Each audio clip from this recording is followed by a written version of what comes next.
that it is necessary for us, before you go back, to have a PG, because you have not had a PG where you also brought the party leadership to talk to you together. And we felt that we should do it before the end of the year, particularly before we go for the Jamboree in Mombasa. So I'm not going to bore you with a very long speech. There's a few things that I put together that I want to say.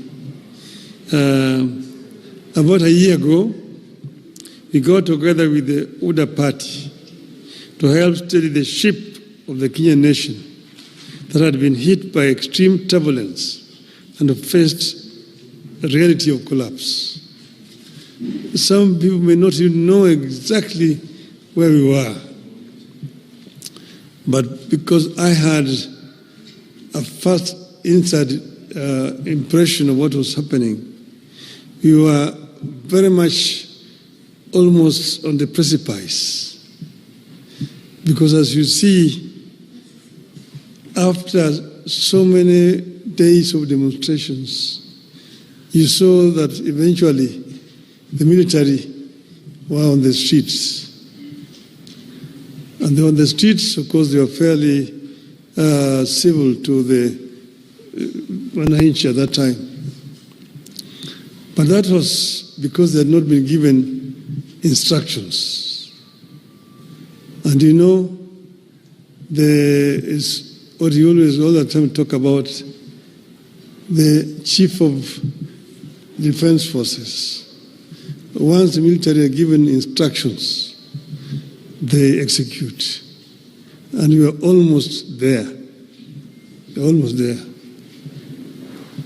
So he said it's better to have a country that is civil, where leadership can be replaced through the ballot rather than through the bullets. And that was one of the reasons why we did what we did at that time. The coming together started informally, with some of our members joining the government.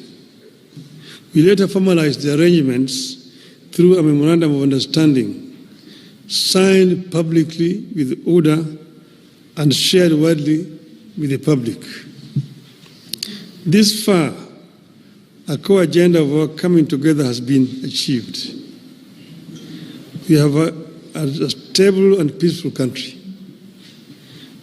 We beat back the chaos and created an environment in which you can agree to disagree without staring at a collapse. I recognize and appreciate the role our MPs continue to play in the realization of this noble goal of preserving the nation. As I've said before, whatever the differences and misgivings we have as parties or leaders, we must have a country first. Only then can we set about discussing how to perfect the nation's imperfections and even who is to lead the nation. This is a core belief of our party. We stand for and with the country and act in the interest of the people of Kenya.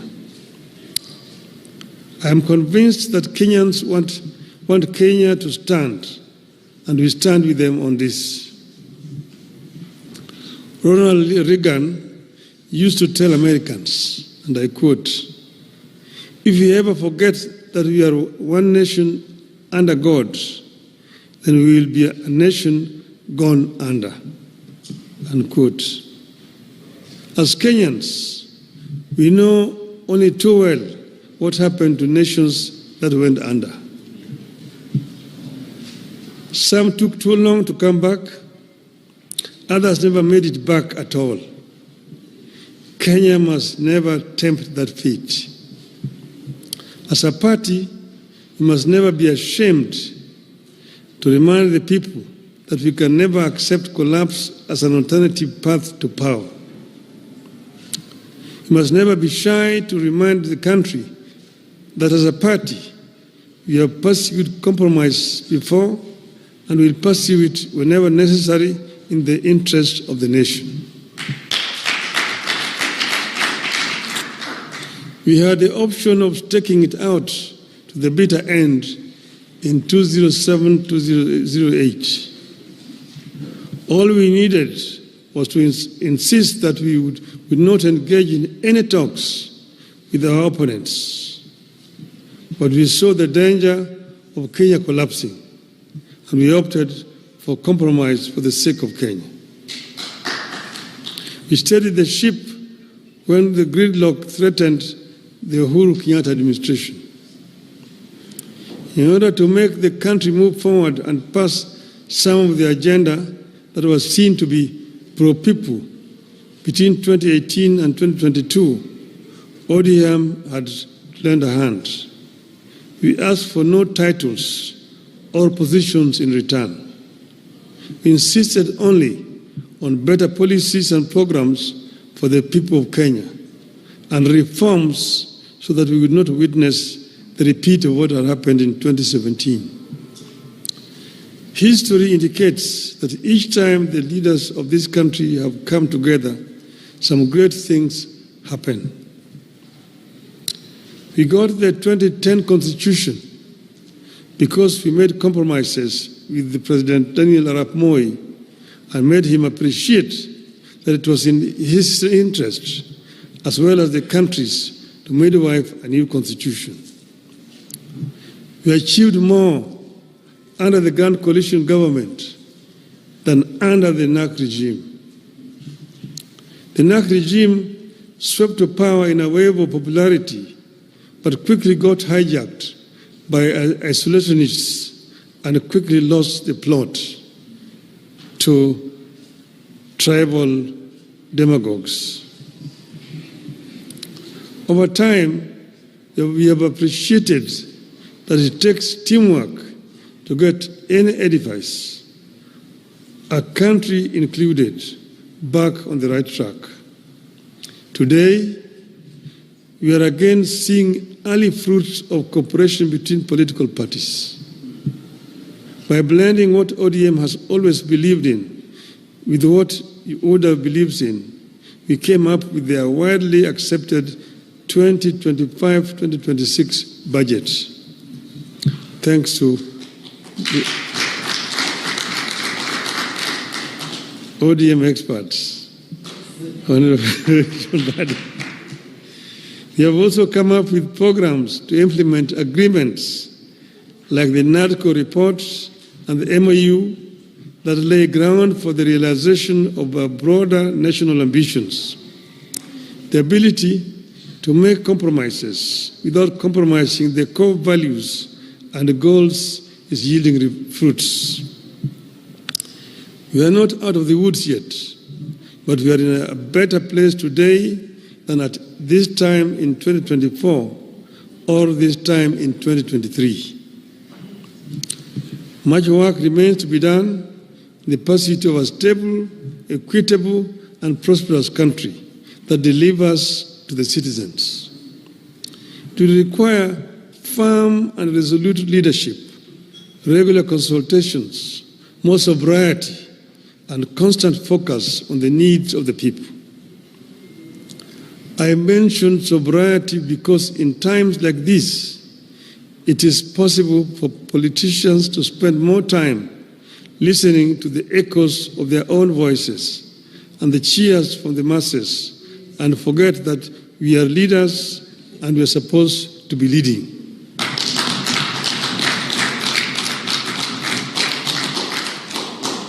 In times like this, it is possible to be lost in competing campaigns or populism and forget that leading means making decisions that may sometimes invite booing instead of cheers.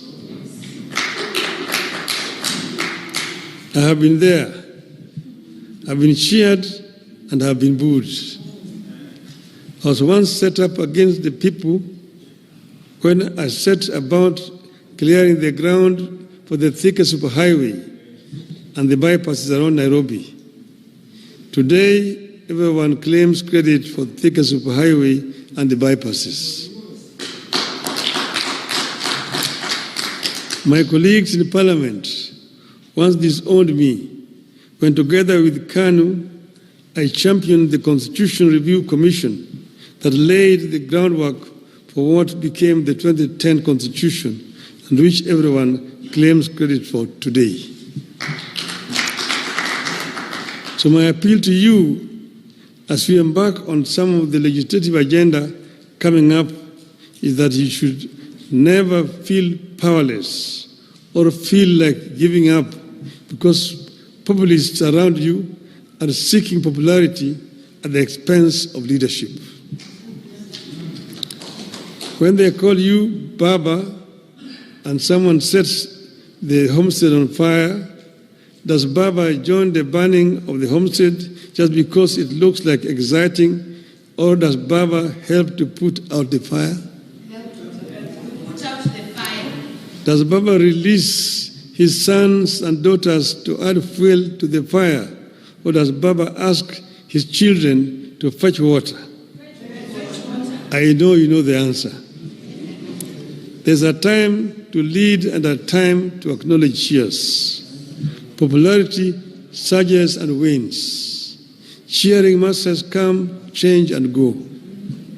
But solid service to the nation, brought against all odds, stands the test of history. Today, I charge you to soldier on in this cause. It is good for our people. It is good for our country. If you act out of conviction, if you put the people at the heart of your maneuvers, if you ensure that our actions are in line with our ideals as a party and our aspirations as a country, the luck of history will be on our side. And I've said, as has been said by Dr. Oscar Hotel there, he told you, stand for what is right for the party and look at what we have signed, and we must remain as ODM. And we've signed and agreed that we'll work together up to 2027. We have not passed any resolution as a party to say how we are going to go into the elections of 2027. So wherever you are, don't commit the party to some things which have not been discussed. Let those things be discussed first. We are ODM. Who's told you that ODM will not have a candidate in 2027? Who has told you? So first, think as ODM. We have a clear plan that we have negotiated and we've agreed on, and let us continue to implement that plan. Other decisions we'll take when the time comes. Finally, first, I want to thank Mbadi for bringing out some of the issues. Like he's talked about selling some assets. Kenya Pipeline Corporation. The pipeline is underground from Mombasa through here. Even if you sell it, where is somebody taking it to? It remains very much an asset of Kia. It is just there on the ground. So somebody want to buy it, buy it. That is what Margaret Thatcher told Britons when the Arabs were coming with petrodollars to buy historical buildings in the UK. She said, even if they buy Buckingham Palace, where are they going to take it? It remains here. Your asset. It's an idle asset. Sell it so that we get money instead of going to borrow. Make money to invest instead of going to borrow here. I want to sell the shares of Safaricom. Why not? Why don't you sell the shares of Safaricom? It just remains here in the country. This is what my friend, the Indian Prime Minister, Mr. Narendra Modi, has done in India. When he invited me to go to Gujarat as chief minister then. I went as a chief guest to what is called the Vibrant Gujarat. And there were many people who had been invited from outside India. And I was in a panel discussion with some of the Indian conglomerates, the Ratan Tata, the Adani groups, and all this together. And we saw how many deals were being signed, people coming to invest in Gujarat. The state of Gujarat is one of the states of India. The economy of Gujarat was growing at the rate of 13% per annum, compared to 5-6% of other states. Gujarat, the population of Gujarat is 60 million people, bigger than Kenya. So I asked Bodhi, how did you manage to achieve this?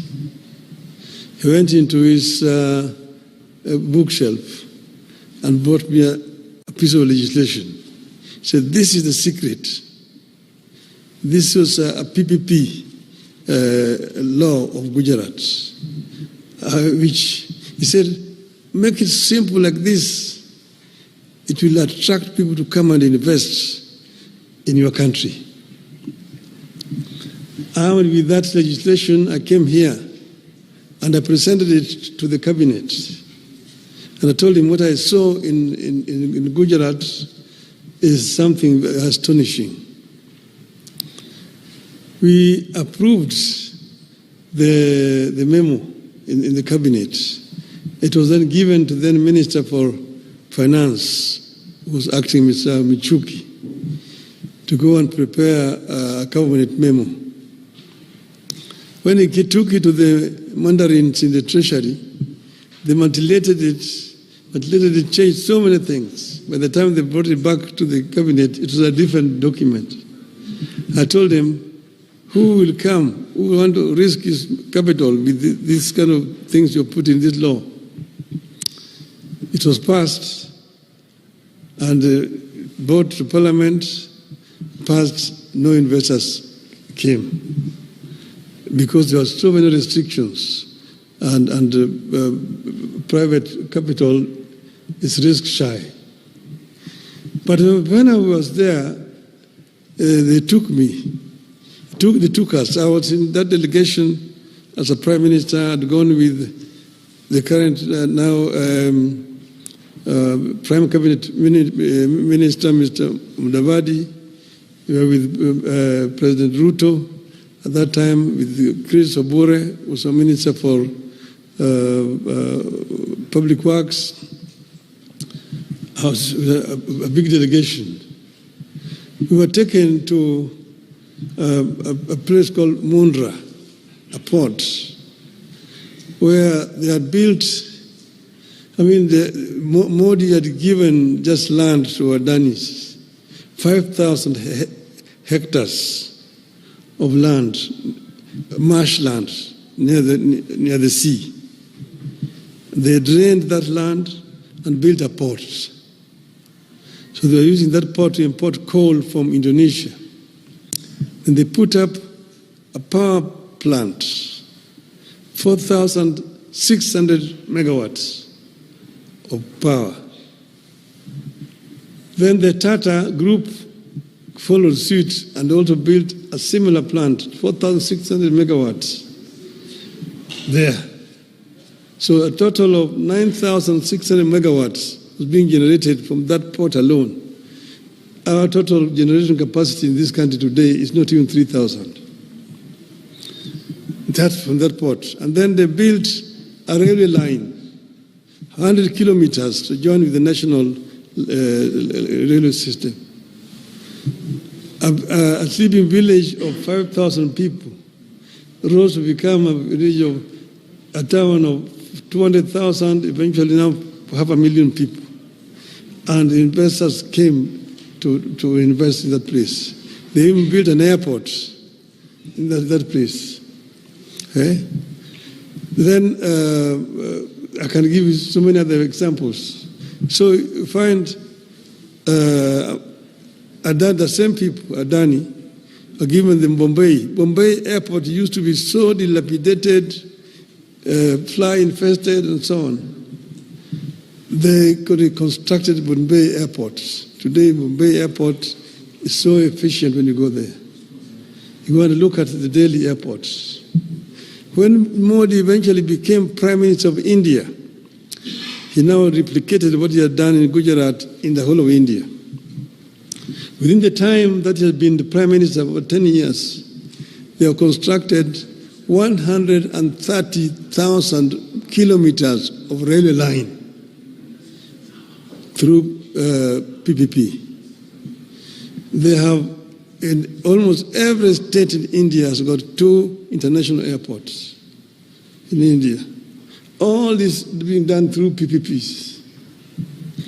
And that's why when Adani came here to want to do this airport, and too much noise was being made in Parliament for no reason at all, they pulled out.